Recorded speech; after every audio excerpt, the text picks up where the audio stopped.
Mungkin perkenalan dulu ini ya. Saya Jabut dari Lombok, Spiro sekalian pembuat spare gun, khusus wooden spare gun ya. Jadi saya baru masuk 2 hari ini di Kota Luwuk ya. Jadi begitu masuk ke Kota Luwuk ini saya melihat pemandangan yang sangat indah dan natural, masih alami. Pantainya bersih, jadi saya salut buat Kota Luwuk masih terjaga dengan baik ya. Jadi mungkin sedikit saja arahan dari saya. Ini bukan mengajar atau gimana ini ya. Ini sekedar arahan agar bisa kita sama-sama saling menjaga.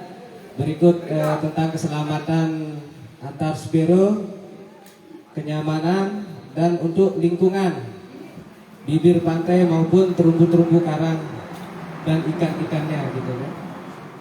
Oke, saya akan mulai tentang keamanan atau keselamatan daripada spare fishing. Di sini masih banyak yang spare fishing malam ya. Boleh, masih boleh, dan juga diusahakan tidak menggunakan kompresor atau biasa disebut dengan dakor kompresor itu ya. Jadi sudah disampaikan dari semalam juga oleh Om Stanley dan Om ya. Nah, terus yang kedua tentang ada beberapa berita yang kebanyakan kemungkinan dari Sulawesi, entah tak tahu Sulawesi dari mana, yang beberapa banyak korban tentang spiro, korban sedang spare fishing. Nah, itu kebanyakan kita itu tidak disiplin pada diri sendiri ketika spare fishing, itu yang pertama. Dan yang kedua, ego yang ada pada diri kita. Jadi kurangnya disiplin pada diri kita itu saya jabarkan sedikit saja ya. Mulai dari cuaca bisa kita lihat atau kita bisa tanya kepada nelayan-nelayan setempat, tanggal bulan atas tanggal berapa yang bagus airnya, mulai dari ombak dan arus yang kencang. Itu yang pertama. Terus yang kedua, kita harus mulai disiplin tentang kemampuan kita sendiri, karena laut ini juga memang kita makhluk amfibi juga, bisa bertahan napas di laut dan di darat juga ya. Tapi sedikit tidak kita tetap akan kalah dengan makhluk-makhluk yang ada di laut. Jadi sedikit tidak kita harus bisa mengukur daya tahan diri kita, daya tahan tubuh. Kalau lagi flu atau kecapean, lebih bagus tidak spare fishing ya. Jadi di sana. Terus untuk ego, kita ini ingin unggul, terus-terusan ingin mengganti foto profil dengan menggendong ikan besar ya. Itu pasti sudah. Tapi kalau memang bukan kemampuan kita, lebih baik jangan kita kejar ataupun tidak kita tembak gitu. Kalau memang ikan itu terlalu besar atau tidak sesuai dengan kemampuan kita menahan napas gitu kan, seperti itu. Nah, tidak hari ini, esok juga pasti kita akan jumpa ikan itu. Entah ikan yang lain dengan ukuran yang mungkin sama, tergantung rezeki ya. Jadi mungkin ada yang dipertanyakan lagi, mungkin ada yang bimbang tentang masalah keamanan. Ini khusus untuk spare fishing ya. Kalau free diving saya buta huruf sementara. Jadi untuk spare fishing mungkin ada yang dipertanyakan tentang apa dan bagaimana gitu. Tanya.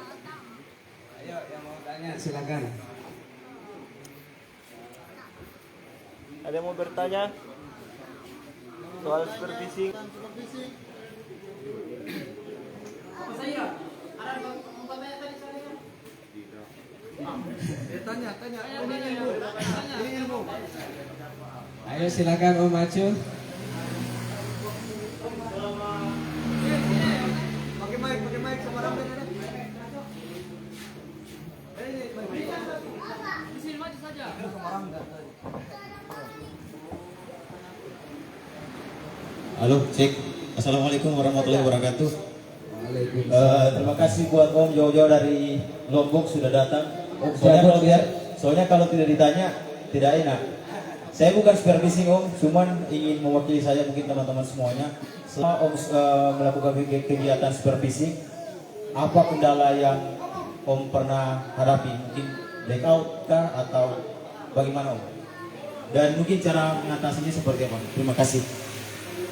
Jadi saya mulai supervising itu dari tahun 2006 ya, 2006 hingga sekarang. Jadi untuk blackout alhamdulillah sampai seumur sekarang saya tidak pernah, cuma gagal kontraksi pernah, istilahnya lalai atau lupa diri pernah di dalam laut seperti itu pernah, karena memang betul salah cara mengambil napas terlalu berlebihan sehingga reaksi di tubuh ini tidak ada, walau sampai dengan pikiran yang tidak ada. Jadi kita udah lupa bahwa diri kita itu ada di kedalaman seperti itu. Jadi saya tidak pernah blackout sementara ini karena itu pentingnya ada body ya, ada body. Saya itu minimal turun berdua di Lombok itu sudah tidak pernah gonta-ganti istilah tidak pernah gonta-ganti pasangan ya Bu ya, masih setia. Jadi body saya itu tetap mungkin di Facebook namanya Zahira Spiro Nadifa itu. Jadi dia selalu menemani saya ketika saya di bawah, dia di atas. Jadi saat itu spare gun ini kan tali floatnya sudah tetap ada di spare gun. Ketika saya lupa itu dia tarik float. Nah di sana baru saya memori saya ingat bahwa saya lagi di dalam air. Nah itu baru saya kayak orang nimba air kan dari bawah ke atas. Ini saya dari mau naik ke atas itu. Kalau tidak ditegur oleh teman yang di atas, saya tidak sadar bahwa saya itu udah kelamaan di bawah. Keasikan melihat terumbu karang dan ikan-ikan. Itu di daerah tebing ya, bagian Lombok Selatan.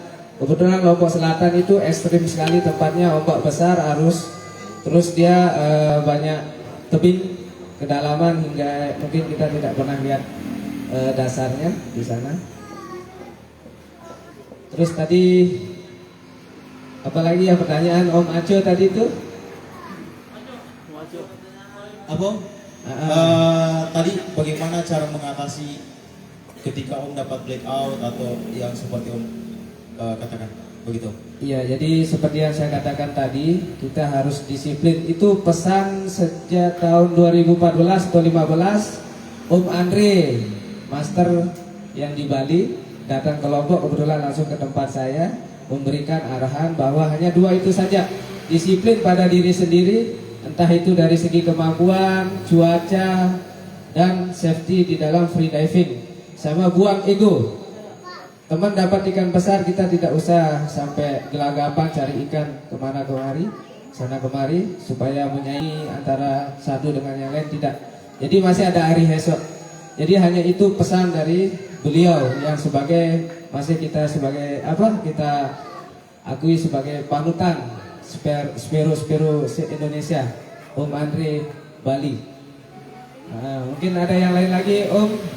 Ya silakan. Baik, bisa diceritakan bagaimana pengalaman tadi di saat supervising itu, bagaimana bisa dapat ikan sebesar itu, mungkin di kedalaman atau kedalaman berapa, pengalaman singkat yang tadi kira-kira begitu. Nah, jadi ini jadi kita supervising ini bukan semata-mata melihat ikan begitu kita tembak. Jadi sepengalaman saya, kita menganalisis bagaimana jenis terumbu karang, struktur terumbu karang, bebatuan yang ada di dasar sekitar laut sini. Jadi ada beberapa jenis ikan yang mendiami beberapa jenis karang gitu. Jadi beberapa juga ikan yang mendiami beberapa bentuk-bentuk batu. Kan macam-macam bentuk batu yang ada di laut itu. Jadi sudah kita bisa prediksi dari struktur bentuk karang, terus jenis karang, jenis pasir, kita udah bisa memprediksi di sana kebiasaan ikan apa yang biasa dilalui, yang melalui ataupun yang tinggal di sana. Jadi selama spearfishing pengalaman saya seperti itu.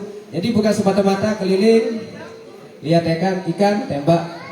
Tapi saya perhatikan bentuk dataran yang ada di laut itu, seandainya flat, terus ada lamunnya, itu kan sudah diterangkan kemarin. Kalau ada lamun biasa ikan itu seperti ikan baronang, ikan kami sebut di Lombok itu ikan sadar, jenis itulah. Nah, jadi begitu juga jenis karang apa, saya tidak hafal jenis karang, cuma sudah ada di otak saya bagaimana rupa karang yang biasa baronang tidur di mana, seperti itu. Terus ikan kakap merah, kakap putih biasanya dia karang tapi yang tidak tumbuh seperti batu terus banyak pasirnya, itu kebanyakan ikan kakap di sana.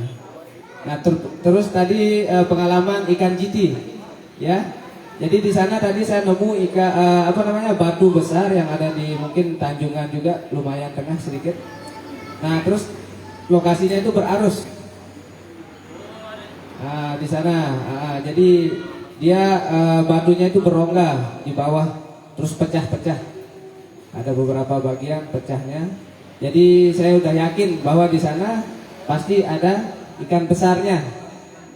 Memang benar, awalnya hiu keluar 2 ekor, putar-putar, saya biarin. Dan pada akhirnya saya nyelam, pasti ada ikan nih.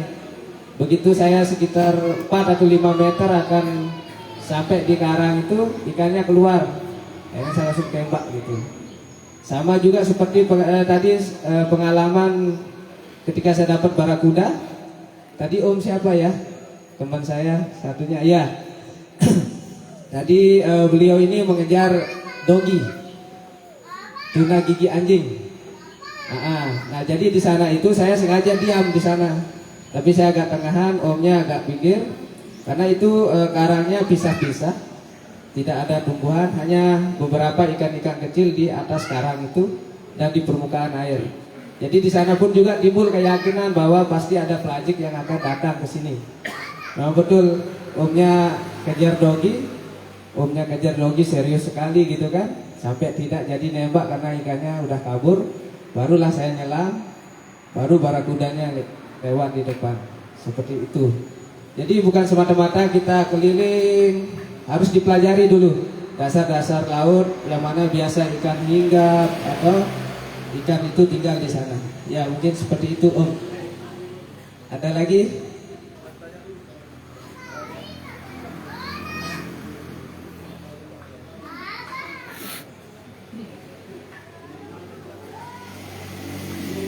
Cek. Bertanya kan kita harus pelajari karakteristik ikan. Oh ikan ini seperti ikan itu kita dari pengalaman sendiri atau mungkin ada video-video istilahnya video-video yang situ ada pelajari seperti yang bilang tadi. Itu kita tahu dari pengalaman sendiri ataukah lihat video ataukah dari mana itu kita dari seperti yang diterangkan dari itu. Jadi itu cerita yang tadi itu pengalaman pribadi saya dan sharing-sharing dengan grup saya yang ada di Lombok, seperti itu. Dan beberapa, jadi kenapa saya bisa berani membawa turis-turis atau mengundang turis untuk datang ke Lombok itu karena kami berani menjamin dari tahun 2011 hingga 2017 atau 18 saya itu keliling terus cari spot yang ada di Lombok. Jadi memang betul apa yang saya jumpa itu sama dengan apa yang ada di kepala saya, bahwa karang seperti ini, ikan biasa. Jadi itu yang sehingga saya itu berani menjamin mengundang orang datang untuk membeli tur di Lombok karena saya udah tahu lokasi mana-mana yang sesuai dengan kemampuan. Saya itu untuk menerima tamu di Lombok juga saya tanya mereka kemampuan nembaknya sejak kapan, biasa tembak ikan apa, kemampuan nyelamnya berapa. Saya selalu tanya itu. Nah, jadi sebelum turun pun juga kita memberikan kita briefing. Jadi air seperti begini, ini arusnya nanti dari jam sekian sampai jam sekian ke sini. Nah seperti itu harus kita saling memberi tahu sebelum turun. Seperti tadi pagi, ini arusnya ke sana, kita mesti harus turun dari sana. Seperti itu kan, tapi tadi lumayan bikin kita capek kan, karena kita turun mulainya dari sana kan. Tahu-taunya harus ke sana, akhirnya kita jauh juga dibuang gitu kan. Seperti itu. Itu pengalaman itu Om. Jadi di video itu mereka tidak menceritakan ya. Di YouTube itu mereka tidak menceritakan, tetapi tergantung analisis kita. Kita bisa melihat mereka itu gaya nyelamnya bagaimana, bentuk badannya ketika menyelam dan ataupun menembak itu. Kita tidak pernah menyadari bahwa fin atau kaki kita ini selalu bergerak di atas ataupun di belakang kita, sehingga ikan itu gelagapan dan pergi. Intinya gunakan teknik free diving, kita relax. Dari sekujur tubuh kita relax, hanya kita hidupkan nafas sama ingatan kita. Seperti itu. Tidak ada yang menjelaskan di video YouTube bagaimana menembak ikan dan lain-lain. Jadi tergantung daripada kita. Jadi bukan sekedar turun nembak ikan, bakar ikan, bukan seperti itu. Kalau mau mendalami silahkan boleh. Jadi dipelajari saja dari jenis perairan di sini, terumbu karangnya bagaimana, jenis ikan yang biasa mendiami di sini itu yang perlu kita ingat. Nanti ketika pergi ke tempat yang lain menemukan hal atau karang seperti di sini, pasti ikannya akan sama seperti itu. Mungkin ada yang lain?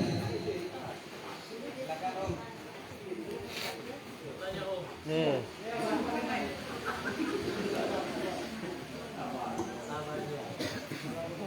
Terima kasih atas kesempatannya. Saya mau tanya Om, dari pengalamannya Om, apa pernah ketemu buaya atau hiu yang mau istilahnya mau serang Om?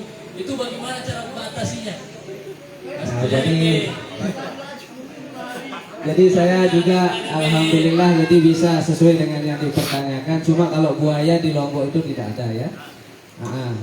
Sekarang baru ada ininya, tapi buaya darat banyak. Jadi kalau untuk hiu, itu hiu yang bulsak itu dia masih ada di Lombok, di lautan pantai selatannya Lombok. Itu laut lepas juga, ombaknya besar, arus kencang. Jadi di sana ada spotnya namanya unting-unting. Para nelayan di sana jika lewat, mereka itu tidak berani menghidupkan mesin perahunya.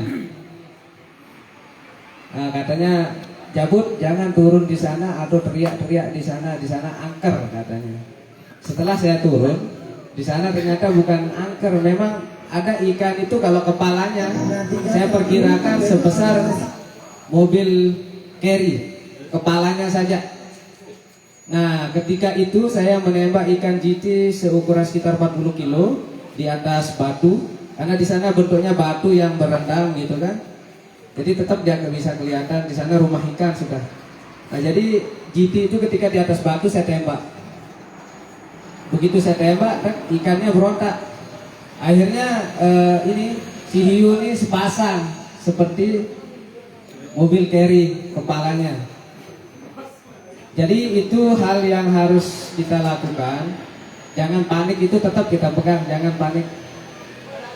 Ketika dia kan hanya incar ikan. Dia hanya kejar ikan yang kita tembak.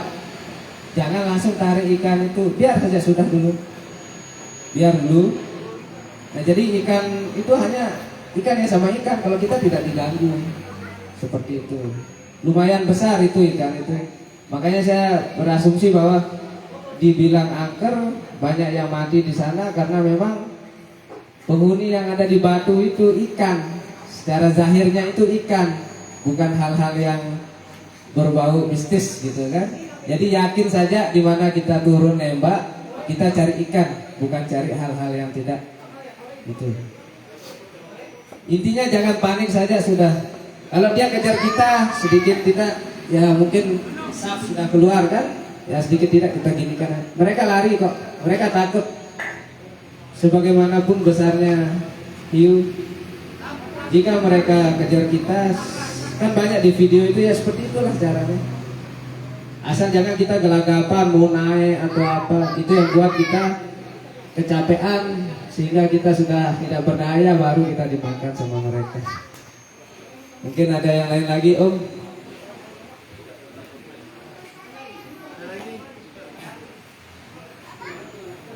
Om Agus, mana ini Om Agus? Tadi ada pertanyaan Om Agus. Om Agus.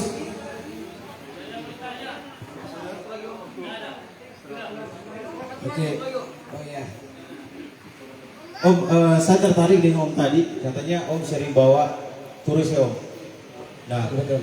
kebetulan mungkin profesi kita sama, saya juga guiding di sini, tour guide. Tapi saya baru satu kali bawa orang Korea Selatan, Maksju, mungkin Om tahu, Ya. dia teman Dejan Sperko. Dan bagaimana Om, mungkin ada tips-tipsnya supaya spot-spot yang ada di Bangke, Balut sama Kabupaten Bangke ini bisa dijual ke turis, bagaimana Om dengan cara supervisi Om? Terima kasih. Jadi pertama kita kembali ke diri kita dulu. Kita harus mempersiapkan SDM kita masing-masing, mulai dari pelayanan hingga daerah-daerah ini atau spot-spot betul-betul kita kuasai. Bukan menguasai begitu datang ke sana melihat banyak ikan, bukan. Jadi tidak cukup satu kali. Jadi kita harus tahu karakteristik daripada perairan yang ada di sana gitu kan. Harusnya ketika jam sekian kemana atau bagaimana. Nah seperti itu yang harus kita pahami dulu, karena kita bawa orang bayar kita, otomatis kita bertanggung jawab besar terhadap keselamatan mereka, seperti itu. Jadi kalau saya sarankan untuk sekarang, karena potensi wisata di sini di Luwuk ini sangat bagus sekali. Jadi kita jaga kelestarian bahari, pantai, laut, dan kita tambah wawasan untuk spearfishing ini, bagaimana tentang keselamatan dan pelayanan terhadap tamu-tamu yang akan datang ke sini. Intinya kalau mau dilirik oleh orang, sering live ataupun sering membuat video. Kayaknya Luwuk lumayan populer juga, videonya banyak ya, Sulawesi Tengah. Nah, seperti itu. Kayaknya harus sedikit lebih disusun rapi ya, lebih menjorok ke promosi gitu, seperti itu. Tapi untuk awali dari diri kita sendiri dulu, harus menguasai lingkungan kita ini. Apa yang harus kita jual itu betul-betul harus kita kuasai, seperti itu. Mungkin ada lagi.